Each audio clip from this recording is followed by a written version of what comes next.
niyo ba yung mga manok ko? Kasi kanina ko pa sila hinahanap. Kasi meron akong dalang pasalubong para sa kanila. Nagpunta ako sa manukan, wala sila. Excited pa man din ako, pakita ko sa kanila yung aking pasalubong. Hi! Ayun pala sila. Tinakasan nila ako mula sa manukan kasi kanina galing ako sa trabaho. So excited ako, hindi ko sila napansin. Nasaan na pala sila? Nandito lang pala sila. Well guys, kung mapapansin nyo, kaya sila nandito kasi umuuwi pala sila dito mula sa manukan. Kasi dito kanilang space, di ba? Ng mga nakaraang video, mapapansin nyo na dito yung space nila. Kaso, nung nilipat ko sila doon sa kanilang fly pen, sa kanilang lugar kasi malalaki na sila, ay nako, pag pinapakawalan, pag ganito na yung oras, umuuwi sila dito. Ayan, dito sila nag-graze. Ayan o. Pero guys, mayroong improvement. Kasi simula nung nilagay ko sila doon sa fly pen nila, tapos sa bagong lugar, pag pinapakawalan ko silang tatlo, hindi na sila nag-aaway-away. Kumbaga, isang pack na sila kasi pag hindi, meron silang bagong kaaway doon. Oh. The more the merrier. Diba?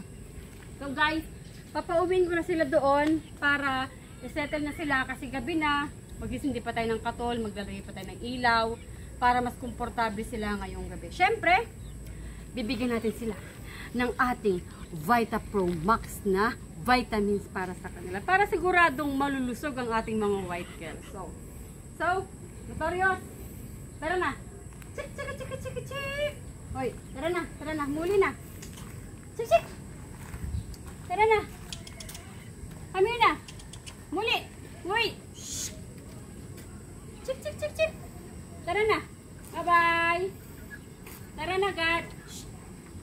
Chik, chik. Hindi kayo. Sila. Chik, chik, chik, chik. Hoy, tara na. Ay, kakulit na. Hindi sa inyo yan. Tara na. Tara na. Muli na. Ay. Ulit. Muli na ka, ha? Tara na, tara na. Notorious. Tara na. Diyan ka na. Ikaw naman. Hoy, hindi na. Chik. Ay. Ay hala. Chik chik.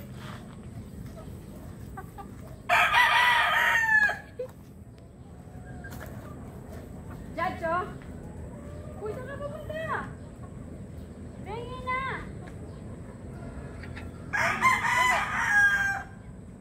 Buli. Rengi na. Tara na. Sige na, muli na ka na.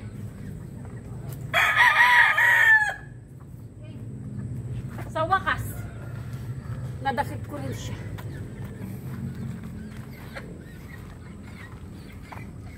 So, diba? Ngayon, isi-secure ko sila na komportable ang kanilang gabi. Siyempre yung ilaw, yung katol, kukunin ko na rin. Tapos mamaya, magbibigay na ako sa kanila ng aking pasalubong. Sisettle na muna natin. Preparing! Siyempre ko na ang aking mga kailangan.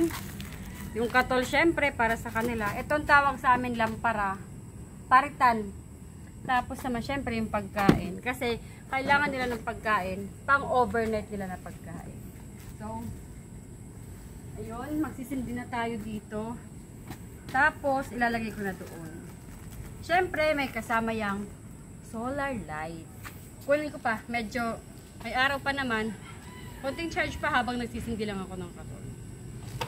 Kailangan ko ng 3 katol para sa ating mga alaga doon sa kabila. Siyempre, para makatulog silang mahimbing.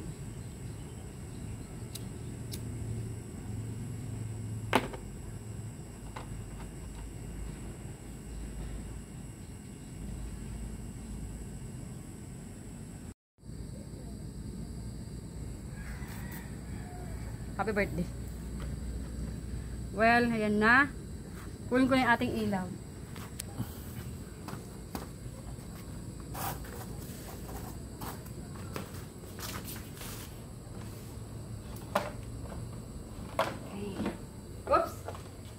antimano na eh.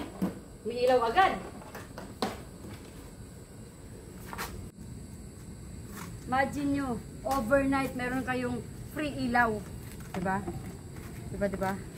So, punta na tayo sa kabila kasi nag-aantay na sila ng kanilang dinner ulit.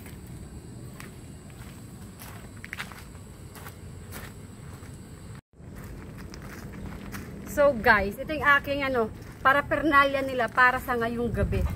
So meron tayong ilaw, anti-lamok na yan ha. Tapos meron tayong katol, anti-lamok din. Syempre, meron silang pagkain para pag nagutom sila mamayang gabi, bababa na lang sila, kakain, tapos matutulog ulit. O, diba? Walang kasimple.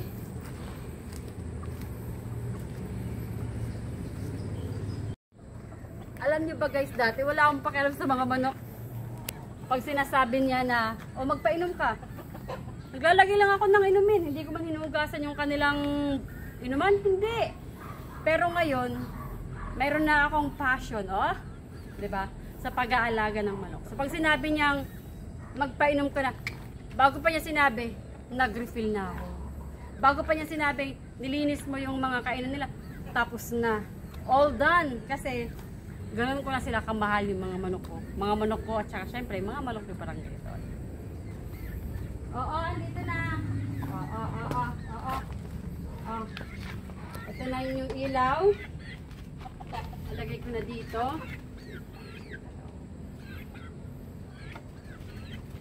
Ang yung ilaw. Okay. Yan. Yung katol. Lalagay na natin para free kayo sa lamok, hindi kayo mapupog ng lamok, sakit sa balat yung lamok eh, saka hindi sila nakakatulog, kawawa naman. Kaya pag umaga bumabawi sila ng tulog, tsaka lakwat siya. Oops. Syempre yung pagkain, kailangan din ng pagkain.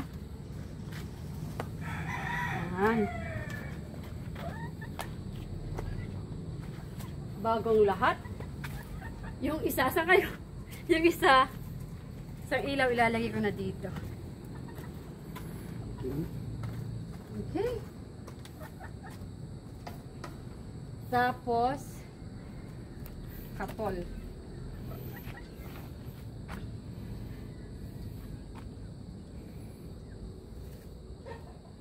Okay. Siyempre, pamangan or pagkain.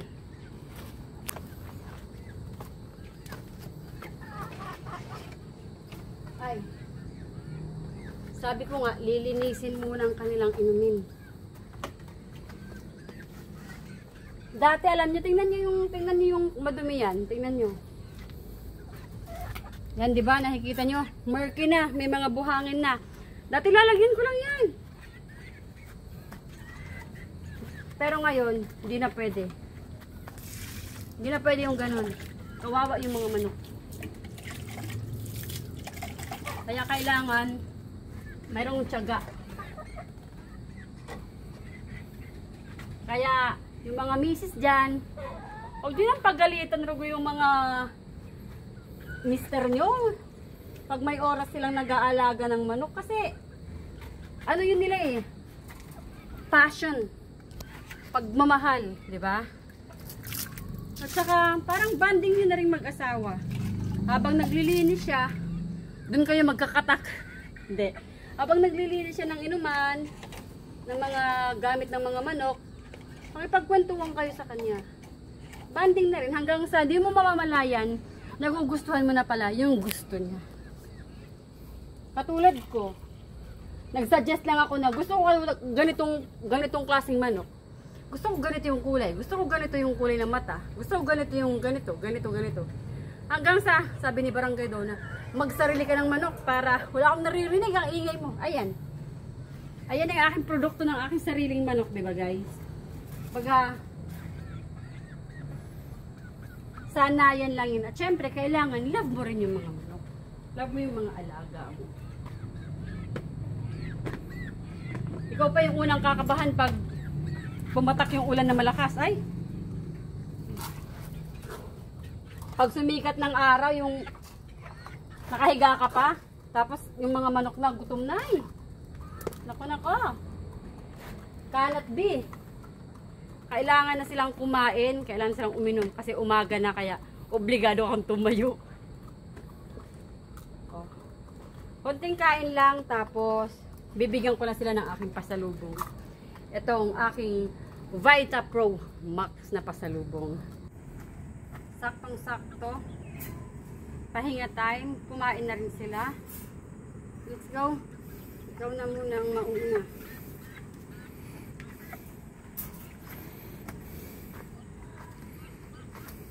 Sandali. Sandali, hindi tayo kasya dito. Okay.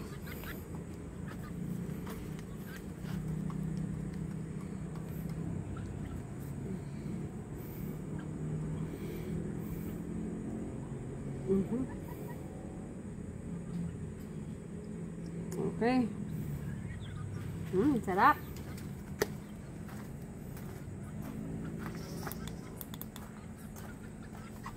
Uy.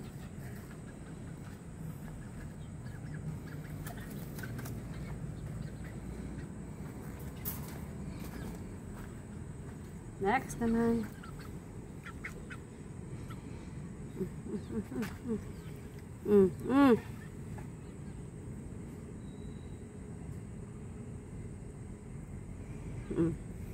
Oh, okay naman na. Yung aking pasalubong sa inyo, ayun yung takman. Okay. Next naman dito sa kabila. Here. Chik-chik. Ay ko, hindi ako kasya. Chik-chik.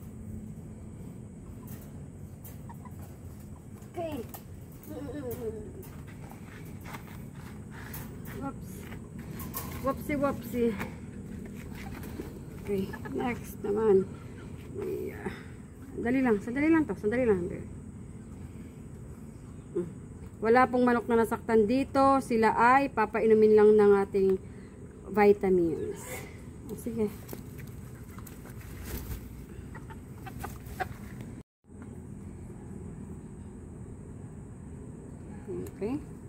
Okay. Ito na rin. Oh. Okay. Ayan guys ha. Settled na ulit siya. Mayroon tayong pasalubong sa kanila na natikban na nila. Ayan yung ilaw, ayan yung katol, ayan yung kanilang pagkain. Syempre, masarap yung kanilang tulog kasi nga nakapagliwaliw sa kanila kanina, 'di ba? Nakapagkahig sila, nakapag-exercise sila, at nakapaglakad-lakad. At nakakain rin sila ng mga insekto. At nakakain rin sila ng mga insekto. So guys, yun ang aking mga white kelso na settled. At ito ang aking pasalubong sa kanila. At ako si Aling Mimay. Bye-bye!